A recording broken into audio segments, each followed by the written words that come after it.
ನಮ್ಮ ಕರ್ನಾಟಕ ರಾಜ್ಯ ಸರ್ಕಾರ ಚಲನಚಿತ್ರಗಳಿಗೆ ಸಬ್ಸಿಡಿ ಅಂತ ಕೊಡ್ತಾರೆ. ಫಾರ್ಮ್ 52A ಅಂದರೆ ಏನು, ಯಾರು ಮಾಡಿಕೊಡ್ತಾರೆ ಅಂತ ತಿಳಿಯ ಅಷ್ಟಾಗಿ ಇನ್ನೂ ಒಂದು 2-3 ತಿಂಗಳು ಹೊರಟಾಗಿರೋ ಸಮಯ, ಆ 2-3 ತಿಂಗಳದ್ದು ಫೈನ್ ಕಟ್ಟಬೇಕು.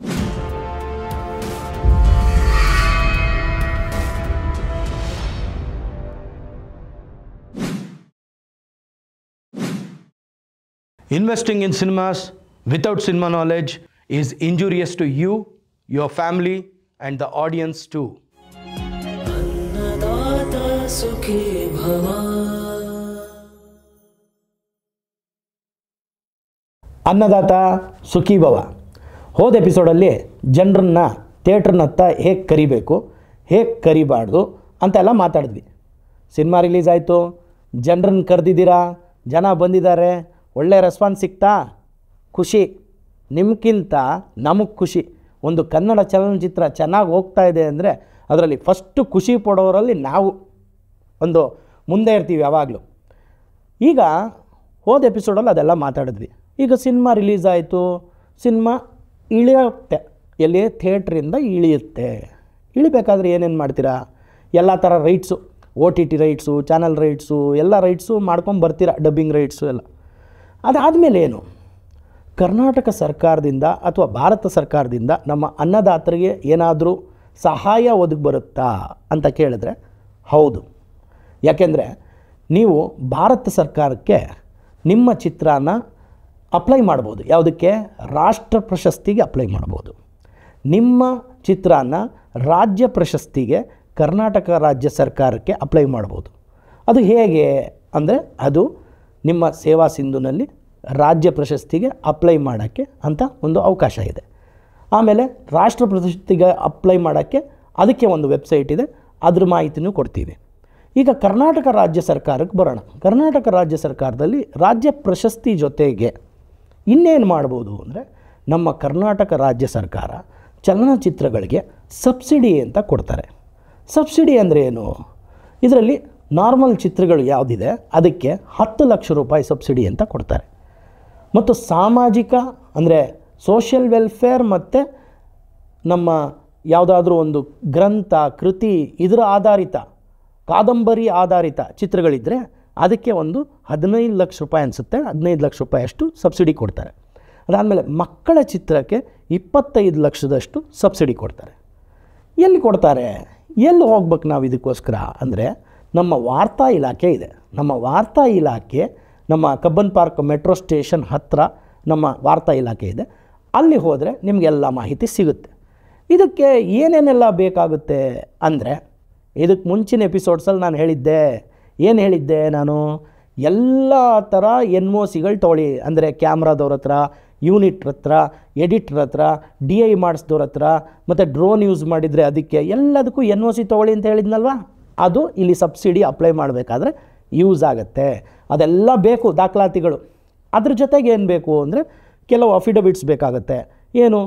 ನಿರ್ಮಾಪಕರ ದೃಢೀಕರಣ ಮತ್ತು ನಿರ್ಮಾಪಕರದ್ದು ಪ್ಯಾನ್ ಕಾರ್ಡು, ಆಧಾರ್ ಕಾರ್ಡು, ಅದೆಲ್ಲ ನಾರ್ಮಲ್ಲು. ಅದು ಬಿಟ್ಟರೆ ಅದು ನಿಮ್ಗೆ ಮಾಹಿತಿ ವಾರ್ತಾ ಇಲಾಖೆಯಲ್ಲಿ ಕೊಡ್ತಾರೆ. ಅದು ಬಿಟ್ಟರೆ ಕಥಾ ಲೇಖಕರ ಪ್ರಮಾಣಪತ್ರ, ಹೌದು ಈ ಸಿನಿಮಾಗೆ ಈ ಕಥೆಯನ್ನು ನಾನು ಮಾಡೋಕ್ಕೆ ಕೊಟ್ಟಿದ್ದೀನಿ ಈ ಸಂಸ್ಥೆಗೆ ಅನ್ನೋದು ಒಂದು ದೃಢೀಕರಣ ಕೊಡಬೇಕು. ಅದಕ್ಕೆಲ್ಲ ಮ್ಯಾಟ್ರ್ ಎಲ್ಲಿಂದ ಸಿಗುತ್ತೆ ಅಂದರೆ ವಾರ್ತಾ ಇಲಾಖೆಯಲ್ಲಿ ಸಿಗುತ್ತೆ, ಅಥವಾ ವೆಬ್ಸೈಟ್, ವಾರ್ತಾ ಇಲಾಖೆ ವೆಬ್ಸೈಟ್ಗೆ ಹೋದರೆ ಅದ್ರ ಮ್ಯಾಟ್ರೆಲ್ಲ ಸಿಗುತ್ತೆ. ಅದು ತೊಗೊಂಡು ಅದೆಲ್ಲ ರೆಡಿ ಮಾಡ್ಕೊಂಡು ಆದಮೇಲೆ ಅಪ್ಲೈ ಮಾಡೋಕ್ಕೆ ಹೋಗ್ತೀರಾ. ಅಪ್ಲೈ ಎಲ್ಲಿ ಮಾಡ್ತೀರಾ? ಸೇವಾ ಸಿಂಧುಲಿ ಅಪ್ಲೈ ಮಾಡ್ತೀರಾ. ಅಪ್ಲೈ ಮಾಡ್ಬೇಕಾದ್ರೆ ಎಲ್ಲ ಕಾಲಮು ನಾವು ಫಸ್ಟಿಂದ ಹೇಳಿದ್ದೀವಿ. ಸೊ ಎಲ್ಲ ಡಾಕ್ಯುಮೆಂಟ್ಸು ಇದೆ ನಿಮ್ಮ ಹತ್ರ. ಈಗ ಅಪ್ಲೈ ಮಾಡಬೇಕು. ಅಪ್ಲೈ ಮಾಡ್ತಾ ಹೋಗ್ತೀರಾ, ಎಲ್ಲೋ ಒಂದು ಕಡೆ ಹೋಗಿ ಸ್ಟಕ್ ಆಗ್ಬಿಡ್ತೀರಾ. ಎಲ್ಲದು? ಒಂದು ಕಾಲಮ್ ಇರುತ್ತೆ, ಫಾರ್ಮ್ 52 ವಿವರ ಕೊಡಿ ಅಂತ. ಫಾರ್ಮ್ 52A ಇದ್ರದ್ದು ವಿವರ ಕೊಡಿ ಅಂತ. ಫಾರ್ಮ್ 52A ಅಂದರೆ ಏನು ಅಂತ ಅಲ್ಲಿ ದಂಗ್ ಬಡ್ದಂಗೆ ಆಗೋಗುತ್ತೆ. ಏನದು, ನನ್ನ ಹತ್ರ ಇಲ್ವಲ್ಲ ಅದು ಅಂತ. ಅದು ಏನು ಗೊತ್ತಾ, ಅದ್ರ ಮಾಹಿತಿ ಇವಾಗ ಕೊಡ್ತೀನಿ. ಏನು ಅಂದರೆ, ಒಂದು ಚಿತ್ರ ಆದಮೇಲೆ ಸೆನ್ಸಾರ್ ಮಾಡ್ಕೊಂಡ್ರಲ್ಲ, ಸೆನ್ಸಾರ್ ಮಾಡಿದ್ದು 30 ದಿನದೊಳಗಡೆ ಇನ್ಕಮ್ ಟ್ಯಾಕ್ಸ್ ಡಿಪಾರ್ಟ್ಮೆಂಟಲ್ಲಿ ನೀವು ಫಾರ್ಮ್ 52A ಪಡ್ಕೋಬೇಕಾಗ್ತದೆ. ಅದು ಹೆಂಗೆ ಪಡ್ಕೊಳ್ಳೋದು ಅಂದರೆ, ಅದಕ್ಕೂ ಕೆಲವು ಡಾಕ್ಯುಮೆಂಟ್ಸ್ ಬೇಕು. ಏನೆಲ್ಲ ಬೇಕು ಡಾಕ್ಯುಮೆಂಟ್ಸು? ಎಲ್ಲ ಪ್ರೊಡ್ಯೂಸರ್ ಕ್ರೆಡೆನ್ಷಿಯಲ್ಸು, ಅಂದರೆ ನಿಮ್ಮ ಆಧಾರ್ ಕಾರ್ಡು, ಪ್ಯಾನ್ ಕಾರ್ಡು, ನಿಮ್ಮದು ಬ್ಯಾಂಕ್ ಡೀಟೇಲ್ಸು, ಅದು ಇದು ಎಲ್ಲ ಬೇಕು. ಅದ್ರ ಜೊತೆಗೆ ಏನು ಬೇಕು? ಅದ್ರ ಜೊತೆಗೆ ನೀವು ಚಿತ್ರನ ಪ್ರೀ ಪ್ರೊಡಕ್ಷನಿಂದ ಪೋಸ್ಟ್ ಪ್ರೊಡಕ್ಷನ್ ಮುಗಿಸಿ ಸಿನಿಮಾ ರಿಲೀಸ್ ಮಾಡೋ ತನಕ ಅಕೌಂಟ್ ಡೀಟೇಲ್ಸ್ ಬೇಕಾಗ್ತದೆ. ಅಂದರೆ ಅಕೌಂಟಬಿಲಿಟಿ, ಯಾರ್ಯಾರಿಗೆ ಎಷ್ಟೆಷ್ಟು ಪೇ ಮಾಡಿದ್ದೀರಾ, ಆರ್ಟಿಸ್ಟ್ಗೆ ಎಷ್ಟು ಪೇ ಮಾಡಿದ್ದೀರಾ, ಟೆಕ್ನಿಷಿಯನ್ಸ್ಗೆ ಎಷ್ಟು ಪೇ ಮಾಡಿದ್ದೀರಾ, ಅಥವಾ ನಿಮ್ಮ ಎಕ್ವಿಪ್ಮೆಂಟ್ಸ್ಗೆ ಎಷ್ಟು ಪೇ ಮಾಡಿದ್ದೀರಾ, ಮತ್ತು ಏನೇನೋ ಐಟಮ್ ಇರುತ್ತೆ, ಲೊಕೇಶನ್ನು, ಸೆಟ್ಟು, ಅದಕ್ಕೆಲ್ಲ ಪ್ರಾಪರ್ಟೀಸು, ಅದಕ್ಕೆಲ್ಲ ಎಷ್ಟೆಷ್ಟು ಪೇ ಮಾಡಿದ್ದೀರಾ, ಈ ಅಕೌಂಟ್ಸ್ನ ಅವತ್ತಿಂದ ಅವತ್ತೇ ಬರೆದಿಟ್ಕೊಳ್ಳಿ ಅಂತ ಅವತ್ತು ಹೇಳಿದ್ನಾ. ಈಗ ನೋಡಿ, ಈಗ ಅದು ಕೆಲಸಕ್ಕೆ ಬರುತ್ತೆ.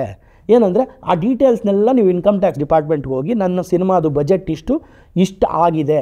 ಇನ್ಕಮ್ ಟ್ಯಾಕ್ಸ್ ಡಿಪಾರ್ಟ್ಮೆಂಟ್ಗೆ ಹೆಂಗೆ ಹೋಗೋದು ಅಂದರೆ ನಮಗೆ ಗೊತ್ತಿಲ್ಲ ಹೆಂಗೆ ಹೋಗೋದು ಅಲ್ವಾ. ಯಾಕೆಂದರೆ ನಿಮ್ಗೊಬ್ಬರು CA ಇರ್ತಾರೆ ಅಥವಾ ಅಕೌಂಟೆಂಟ್ ಇರ್ತಾರೆ, ನಿಮ್ಮ ಅಕೌಂಟ್ಸ್ನೆಲ್ಲ ಅವ್ರು ತಾನೇ ಮೇಂಟೈನ್ ಮಾಡ್ತಾ ಇರ್ತಾರೆ. ಸೊ ಅವ್ರ ಹತ್ರ ಹೋಗಿ ಕೇಳಿ, ಫಾರ್ಮ್ 52A ಸಿನಿಮಾಗೋಸ್ಕರ ನಾವು ಅಪ್ಲೈ ಮಾಡಿದಾಗ ಫಾರ್ಮ್ 52A ಇನ್ಕಮ್ ಟ್ಯಾಕ್ಸ್ ಡಿಪಾರ್ಟ್ಮೆಂಟಿಂದ ಹೆಂಗೆ ಕೊಡ್ತಾರೆ ಅಂತ ಅವ್ರು ಅದು ದಾರಿ ತೋರಿಸ್ಕೊಡ್ತಾರೆ. ಅದ್ರ ಸರ್ವಿಸ್ ಚಾರ್ಜ್ ಏನಿದೆ ಅವ್ರು ಈಸ್ಕೋತಾರೆ. ಸೊ ಫಾರ್ಮ್ 52A 30 ಡೇಸ್ ಒಳಗೆ ತೊಗೊಳ್ಳಿ ಅಂತ ಯಾಕೆ ಹೇಳ್ತಾ ಇದ್ದೀನಿ ಅಂದರೆ, 30 ಡೇಸ್ ಆದಮೇಲೆ ಅದಕ್ಕೊಂದು ಫೈನ್ ಅಂತ ಇರ್ತದೆ. ನಾವು ಸಿನಿಮಾ ಈ ವರ್ಷ ತೆಗೆದುಬಿಡ್ತೀವಿ, ಸೆನ್ಸರ್ ಆಗಿಬಿಡುತ್ತೆ. ಬಟ್ ಸಬ್ಸಿಡಿ ಸ್ವಲ್ಪ ಡಿಲೇ ಆಗ್ಬೋದು, ರಾಜ್ಯ ಸರ್ಕಾರದಿಂದ ಬರುವಂಥ ಕಾಸು ಡಿಲೇ ಆಗಿ 1-2 ವರ್ಷ ಈಗ ಮುಂದಕ್ಕೆ ಹೋಯ್ತು ಅಂತ ಇಟ್ಕೊಳ್ಳಿ. ಅಲ್ಲಿ ತನಕ ಪರ್ ಡೇ 100 ರೂಪೀಸ್ ಅಂತ ನಿಮಗೆ ಫೈನ್ ಬಿದ್ದರೂ 365 ದಿನಕ್ಕೆ ಎಷ್ಟಾಯಿತು? 36,000. ಹಂಗೆ 2-3 ವರ್ಷ ಹೋಗ್ಬಿಟ್ಟಿದ್ರೆ 1-1.5 ಲಕ್ಷ, 2 ಲಕ್ಷ ಈ ಥರ ಎಲ್ಲ ಫೈನ್ ಕಟ್ಟೋದ್ರ ಬದಲು ಅದನ್ನು ತಪ್ಪಿಸ್ಕೊಳ್ಳೋಕ್ಕೆ ವಿತಿನ್ 30 ಡೇಸ್ ಅದಕ್ಕೊಂದು ಟೈಮ್ ಲಿಮಿಟ್ ಅಂತ ಕೊಟ್ಟಿದ್ದಾರೆ. ಅಷ್ಟರೊಳಗೆ ಫಾರ್ಮ್ 52A ಮಾಡಿಸ್ಕೊಳ್ಳಿ. ನಿಮ್ಮ ಚಾರ್ಟೆಡ್ ಅಕೌಂಟೆಂಟ್ ಅಥವಾ ಅಕೌಂಟೆಂಟ್ ಹತ್ರ ಕೇಳಿದ್ರೆ ಅದ್ರ ಮಾಹಿತಿ ಕೊಡ್ತಾರೆ. ಅದಾದ ಮೇಲೆ ಫಾರ್ಮ್ 52A ತೊಗೊಂಡಾದ್ಮೇಲೆ ಅದನ್ನ ಇಟ್ಕೊಂಡ್ರೆ ಅಷ್ಟೇ ಸಾಕಾ ಅಂದರೆ, ಅದು ಎಲ್ಲಿ ಯೂಸ್ ಆಗುತ್ತೆ? ಇಲ್ಲಿ ಬಂದು ಅಪ್ಲೋಡ್ ಮಾಡ್ತಿರಲ್ಲ ಎಲ್ಲ ಡಾಕ್ಯುಮೆಂಟ್ಸು ಸಬ್ಸಿಡಿ ತೊಗೊಳಕ್ಕೆ, ಅದ್ರ ಜೊತೆ ಈ ಫಾರ್ಮ್ 52A ಅಪ್ಲೋಡ್ ಮಾಡ್ತೀರಾ. ಮಾಡಾದ್ಮೇಲೆ ಏನಾಗುತ್ತೆ, ಸಬ್ಸಿಡಿ ನಿಮಗೆ ಅಕಸ್ಮಾತ್ ಇದರಿಂದ ಯಾವುದು ಸರ್ಕಾರದಿಂದ ಸ್ಯಾಂಕ್ಷನ್ ಆಯಿತು ಅಂದರೆ, ಆ ಸ್ಯಾಂಕ್ಷನ್ ಲೆಟ್ರನ್ನ ಅದಕ್ಕೆ ಅಟೆಸ್ಟ್ ಮಾಡಿ ಇನ್ಕಮ್ ಟ್ಯಾಕ್ಸ್ ಡಿಪಾರ್ಟ್ಮೆಂಟಿಗೆ ಕೊಟ್ಟು NOC ತೊಗೊಂಬರ್ಬೇಕಾಗತ್ತೆ. ಆವಾಗಲೇ ನೀವು ಆ ಸಬ್ಸಿಡಿ ಅಮೌಂಟ್ನ ತೊಗೊಳಕ್ಕಾಗೋದು. ಎಲ್ಲಿಂದ? ವಾರ್ತಾ ಇಲಾಖೆಯಿಂದ. ಈ ಮಾಹಿತಿ ನಿಮ್ಗೆ ಯಾಕೆ ಕೊಡ್ತಾ ಇದ್ದೀನಿ ಅಂದರೆ, ಇದು ಒಂದು ದೊಡ್ಡ ಟಾಪಿಕ್ ಆಗೋಗಿದೆ ನಮ್ಮ ಚಿತ್ರರಂಗದಲ್ಲಿ. ದೊಡ್ಡ ಟಾಪಿಕ್ಕು. ಯಾರು ಫಸ್ಟೇ ಮಾಹಿತಿ ಕೊಡಲ್ಲ.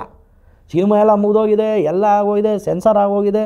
ಸಬ್ಸಿಡಿಗೆ ಅಪ್ಲೈ ಮಾಡಬೇಕಾದ್ರೆ ನಮ್ಮ ಅನ್ನದಾತರು ಇದನ್ನು ತಿಳ್ಕೊಂಡು ಆಮೇಲೆ ಓಡಾಡಬೇಕು. ಎಲ್ಲಿ? ಯಾರು ಮಾಡಿಕೊಡ್ತಾರೆ ಅಂತ ತಿಳಿ ಅಷ್ಟಾಗಿ ಇನ್ನೂ ಒಂದು 2-3 ತಿಂಗಳು ಹೊರಟೋಗಿರೋ ಸ್ವಾಮಿ. ಆ 2-3 ತಿಂಗಳದು ಫೈನ್ ಕಟ್ಟಬೇಕು. ಅನ್ನದಾತರಿಗೆ ಇದನ್ನು ಫಸ್ಟೇ ಎಲ್ಲಿ ಇನ್ಫಾರ್ಮೇಷನ್ ಸಿಗುತ್ತೆ ಅಂದರೆ, ನಾನು ಕೊಟ್ಟಿದ್ದೀನಿ ಇವಾಗ, ಈ ಥರ ಹಲವಾರು ಜನನೂ ಕೊಟ್ಟಿರ್ಬೋದು. ಆ ಇನ್ಫಾರ್ಮೇಷನ್ನ ಅಸಡ್ಡೆ ಮಾಡಬೇಡಿ, ತಗೊಳ್ಳಿ. ನಾವು ನಿಮಗೆ ಗೈಡ್ ಮಾಡ್ತೀವಿ, ಎಲ್ಲಿ ಹೋದರೆ ಏನು ಮಾಡ್ಕೋಬೋದು ಕೆಲಸ ಅನ್ನೋದ್ರ ಬಗ್ಗೆ ಗೈಡ್ ಮಾಡಿದ್ದೀನಿ. ಸೊ ಇದನ್ನು ಯಾಕೆ ಇವಾಗಲೇ ಮಾಡ್ತಾಯಿದ್ದೀನಿ ಅಂದರೆ, ಅವತ್ತಿನ ದಿನ ಅಲ್ಲೋಗಿ ಸಬ್ಸಿಡಿ ಅಪ್ಲೈ ಮಾಡಬೇಕಾದ್ರೆ ಪರದಾಡಿರೋವಂಥ ಎಷ್ಟೋ ಇನ್ಸ್ಟೆನ್ಸ್ಗಳನ್ನ ನಾನು ನೋಡಿದ್ದೀನಿ. ಆ ಇನ್ಸ್ಟೆನ್ಸ್ಗಳು ಇನ್ನು ಮುಂದಿನ ದಿನಗಳಲ್ಲಿ ಇದನ್ನು ಎಪಿಸೋಡ್ ನೋಡ್ಕೊಂಡು ಯಾರು ಸಿನಿಮಾಕ್ಕೆ ಕೈ ಹಾಕ್ತಾರೋ ಅವ್ರಿಗೆ ಈ ಥರ ಪ್ರಾಬ್ಲಮ್ಸ್ ಆಗದೇ ಇರಲಿ ಅಂತ ಮಾಡ್ತಾಯಿದ್ದೀನಿ. ಸೊ ಕರ್ನಾಟಕ ಸರ್ಕಾರದಿಂದ ನಮಗೆ ಅನ್ನದಾತರಿಗೆ ಇಷ್ಟೆಲ್ಲ ಸಹಾಯ ಸಿಗ್ತಾ ಇದೆ. ಆದ್ದರಿಂದ ನಾವು ಕರ್ನಾಟಕ ಸರ್ಕಾರಕ್ಕೊಂದು ಅಭಿನಂದನೆ ಹೇಳಬೇಕಲ್ವಾ? ಅಭಿನಂದನೆಗಳು. ಈ ಸಂಚಿಕೆಯಲ್ಲಿ ಸರ್ಕಾರದಿಂದ ನಮ್ಮ ಅನ್ನದಾತರಿಗೆ ಯಾವ ರೀತಿ ಎಲ್ಲ ಉಪಯೋಗಗಳು ಸಿಗ್ತದೆ ಅಂತ ಮಾತಾಡಿದೆ. ಬರೋ ಸಂಚಿಕೆಯಲ್ಲಿ ನಮ್ಮ ಚಿತ್ರರಂಗದ ಬಗ್ಗೆ ಏನೇನೋ ಮಾತಾಡ್ತಾರಲ್ಲ ಸ್ವಾಮಿ, ಏನೇನೋ ಮಾತಾಡ್ತಾರಲ್ವ, ಅದಕ್ಕೆಲ್ಲ ಉತ್ತರ ಕೊಡೋ ಥರ ಒಂದು ಸಂಚಿಕೆ ಮಾಡ್ತೀನಿ ನೋಡಿ.